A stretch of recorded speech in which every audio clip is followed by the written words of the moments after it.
സുമുഹൂർത്തമാ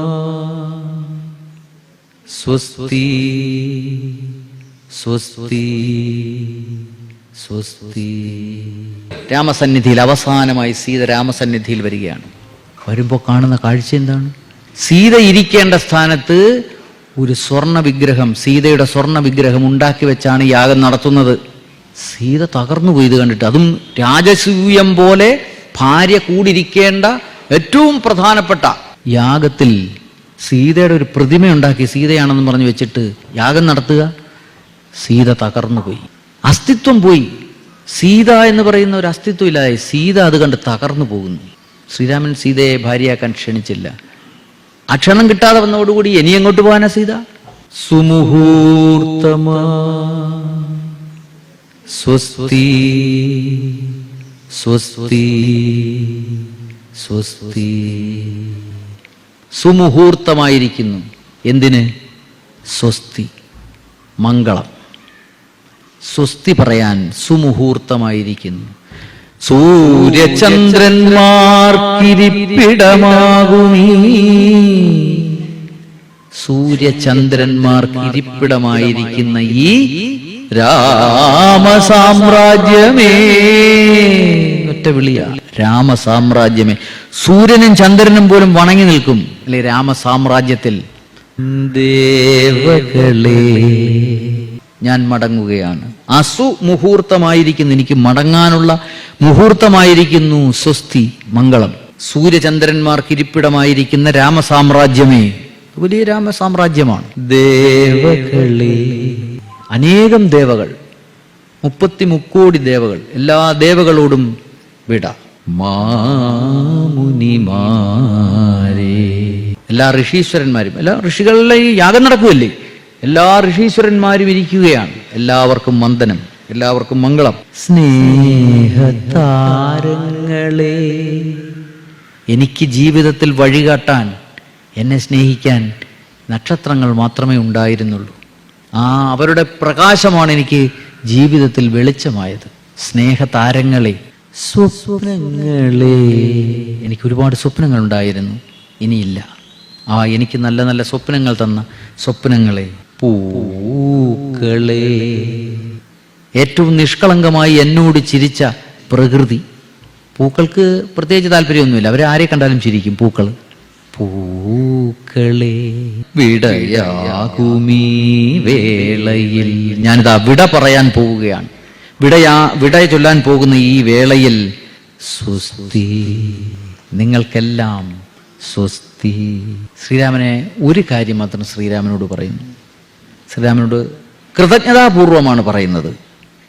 ത്രയംബകം വില്ലൊടിയും മംഗളദുന്ദുഭീനാദവുമാ മിഥിലാപുരിയിലെ മൺകിടാവിന് രാജകലയുടെ വാമാംഗമേകിയ കോസല രാജകുമാര. ത്രയംബകം വില്ലൊടിയുകയും അതിന്റെ ഒച്ചകെട്ട് നടുങ്ങി രാജാക്കന്മാർ ഉരകങ്ങളെപ്പോലെ എന്നാണ് എഴുത്തച്ഛൻ എഴുതിയിരിക്കുന്നത്. ഇതിങ്ങനെ ഒടിക്കുന്ന ശബ്ദം കേട്ടപ്പം ബൊമ്മന അത്രയേറെ. ആ ശബ്ദവും ലോകം മുഴുവൻ ദിഗന്ധങ്ങൾ മാറ്റൊലിക്കൊണ്ട വില്ലൊടിഞ്ഞ ശബ്ദവും മംഗളദുന്ദുഭീനാദവും. അപ്പോഴേക്കും കൊട്ടും മേളവും ഭയങ്കര ബഹളം. കല്യാണം നടക്കാൻ പോകണം, എല്ലായിടത്തും ലോകം മുഴുവൻ അറിയിക്കുകയാണ്. മംഗളദുന്ദുഭീനാദത്തോടും കൂടി, അല്ലെങ്കിൽ അത്തരം ഒരു ആഹ്ലാദ വേളയിലാണ് ഞാൻ അങ്ങയുടെ ഭാര്യയായത് എന്ന് പറയുകയാണ്. എങ്ങനെയാണ്? ത്രയംബകം വില്ലൊടിയും മംഗളദുന്ദുഭീനാദവുമായി മിഥിലാപുരിയിലെ മൺകിടാവിന്. എന്തിനാണ് രാമനോട് കൃതജ്ഞത പറയുന്നത്? മിഥിലാപുരിയിലെ, മൈഥിലിയാണല്ലോ, മൺകിടാവാണ്. രാജാവിന്റെ മകളാണെന്ന് അവകാശപ്പെടുന്നില്ല, മൺകിടാവാണ്, രാജാവിന്റെ മകളല്ല.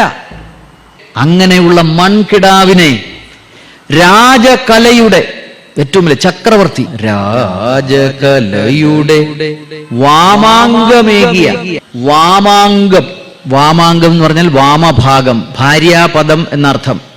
കണ്ടോ, ഓരോ വാക്കും എത്ര സൂക്ഷ്മമായിട്ടാണ് പ്രയോഗിച്ചിരിക്കുന്നത് നോക്കുവോ. രാജകലയുടെ വാമാങ്കമേകിയ കോസല രാജകുമാര, കോസലത്തിലെ രാജകുമാര, സ്വസ്തി, നിന്നോട് മംഗളം. വളരെ കൃതജ്ഞതാപൂർവം, ആദരവോടുകൂടി, ബഹുമാനപൂർവം, കടപ്പാടോടുകൂടിയാണ് സീത പറയുന്നത്. അങ്ങനെ എന്നെ വാമാങ്കമേകിയ കോസല രാജകുമാര എന്ന് രാമനോട് പറയുകയാണ്. അത്രയും വലിയ മനുഷ്യനായ രാമ എന്ന് പറയുന്നു. അങ്ങനെ രാമനോട് സ്വസ്തി പറയാൻ പോവുകയാണ്. എന്നിട്ട് രാമനോട് ഒരു കാര്യം പറയും. എന്നെ ഞാനായി ജ്വലിപ്പിച്ചുണർത്തിയോരഗ്നിയെ പോലും അവിശ്വസിച്ചെങ്കിലും എന്നെ ഞാനാക്കി ജ്വലിപ്പിച്ചുണർത്തിയത് അഗ്നിയാണ്. അഗ്നി സാക്ഷിയായിട്ടാണ് നമ്മൾ കല്യാണം നടത്തിയത്. എന്നിട്ട് ലങ്കയിൽ ചെന്നപ്പോൾ, ലങ്കയിൽ നിന്ന് വിടുതൽ ചെയ്തപ്പോൾ അഗ്നി പ്രവേശനം നടത്തി. അങ്ങനെയും ഞാൻ ചെയ്ത എൻ്റെ വിശ്വാസ്യതയെ ഞാൻ തെളിയിച്ചതാണ്. എന്നിട്ടും എന്നെ ഉപേക്ഷിച്ചു. എന്നെ ഞാനായി ജ്വലിപ്പിച്ചുണർത്തിയോരഗ്നിയെപ്പോലും നീ അവിശ്വസിച്ചു. എങ്കിലും കോസല രാജകുമാര, പക്ഷേ ഞാൻ, പിന്നെ പല കാര്യങ്ങളും പറയുന്നുണ്ട്, ഇങ്ങനെ ചില വിമർശനങ്ങൾ പറയുന്നുണ്ട്. എന്നിട്ട് സീത പറയുന്നൊരു ഡയലോഗുണ്ട്. എന്താണെന്നറിയാമോ? എന്നുമാ സങ്കൽപ്പ പാദപത്മങ്ങളിൽ തല ചായ്ച്ചു വെച്ചേ ഉറങ്ങിയുള്ളൂ, സീത ഉറങ്ങിയുള്ളൂ. ഇങ്ങനെയൊക്കെ എന്നെ അവിശ്വസിച്ചിട്ടും ഞാൻ എന്നും അങ്ങയുടെ സങ്കൽപ്പ പാദപത്മങ്ങളിൽ തലചായ്ച്ചു വെച്ചേ ഉറങ്ങിയിട്ടുള്ളൂ. അത്രയേറെ തീവ്രമായ പതിഭക്തി ഉള്ള ആളാണ് ഞാൻ. പക്ഷെ അങ്ങ് എന്തോ ഒരു ആരോപണം കേട്ടിട്ട് നിപ്രവേശനം നടത്തി ശുദ്ധി തെളിയിച്ച എന്നെ അവിശ്വസിച്ചു. ശ്രീരാമൻ നടുങ്ങിപ്പോകുന്നു സീതയുടെ ആ ഒരു മറുപടിയിൽ, അല്ലെങ്കിൽ ആ ഒരു നിലപാടിൽ. അതുകൊണ്ട് ഞാൻ സ്വസ്തി, ഞാൻ വിടവാങ്ങുകയാണ്. പെൺകരുത്തിൻ്റെ ആ ശക്തി തെളിയിക്കുകയാണ്. അമ്മേ സർവം സഹയാമമ്മേ. ആരെയാ വിളിക്കുന്നേ? ഭൂമിയെ. ഭൂമിയുടെ സൗജന്യത്തിൽ ജീവിക്കുന്നവരാണ് നമ്മൾ. അമ്മേ സർവം സഹയാം അമ്മേ, എല്ലാം സഹിക്കുന്നവളാണ് ഭൂമി. രത്നഗർഭയാ അമ്മേ, ഭിന്നും വിളിക്കുകയാണ്. രത്നങ്ങളെ ഗർഭം ധരിച്ചിരിക്കുന്നവൾ, നിന്റെ ഗർഭത്തിനുള്ളിൽ ഇനിയും എത്രയോ രത്നങ്ങൾ അവശേഷിക്കുന്നു. ഇതുകൊണ്ട് അവസാനിക്കുന്നില്ല ജീവിതം. ഭൂമി ദേവിയുടെ മകളാണ് സീത എന്നാണ്. അതുകൊണ്ടാ ഞാനൊരാൾ കൊണ്ട് അവസാനിക്കുന്നതല്ല ഭൂമിയുടെ ഇവിടുത്തെ മഹത്തുക്കളുടെ ജീവിതം. ഇനിയും രത്നങ്ങളെ നീ ഗർഭം ധരിച്ചിരിക്കുന്നു. ഇവിടെ ഇനിയും സ്ത്രീ രത്നങ്ങൾ ഉണ്ടായി വരും. ത്രേതായുഗത്തിന്റെ കണ്ണുനീർമുത്തിനെ, ത്രേതായുഗത്തിന്റെ കണ്ണുനീർമുത്ത് ഞാനാ. ആ രത്നം ഞാനാണ്, കണ്ണുനീർമുത്ത്. നീ നെഞ്ചോടു ചേർത്ത് പുണർന്നെടുക്കൂ, നെഞ്ചോട് ചേർത്ത് പുണർന്നെടുക്കൂ. അമ്മയുടെ പുണരൽ മാത്രമാണ് നിഷ്കളങ്കമായ പുണരൽ. മറ്റാര് പുണരുന്നതും നിഷ്കളങ്കമായല്ല. യാതൊരു ലാഭവും ആഗ്രഹിച്ചല്ല അമ്മ മക്കളെ പുണരുന്നത്. ത്രേതായുഗത്തിന്റെ ഈ കണ്ണുനീർമുത്തിനെ നീ നെഞ്ചോട് ചേർത്ത് പുണർന്നെടുക്കൂ എന്ന് പറഞ്ഞുകൊണ്ട് സീത ഇതാ സുമുഹൂർത്തമായിരിക്കുന്നു, സ്വസ്തി.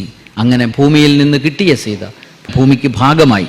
നെഞ്ചോട് ചേർത്ത് ഭൂമി അമ്മ സീതയെ പുണർന്നെടുക്കുന്നു. അതിതീവ്രമായ ആ പാട്ടിന് ഏറ്റവും ചേരുന്ന രീതിയിലാണ് കൈതപ്പുറം വരികൾ എഴുതിയിരിക്കുന്നത്. രവീന്ദ്രൻ മാസ്റ്ററുടെ സംഗീതവും യേശുദാസിൻ്റെ ആലാപനവും അതിമനോഹരമാണ്. കമലദളം എന്ന സിനിമയിലെയാണ് ആ പാട്ട്. കമലദളം എന്ന് പറഞ്ഞ സിനിമ. സുമുഹൂർത്തമാ സ്വസ്തി സ്വസ്തി സ്വസ്തി.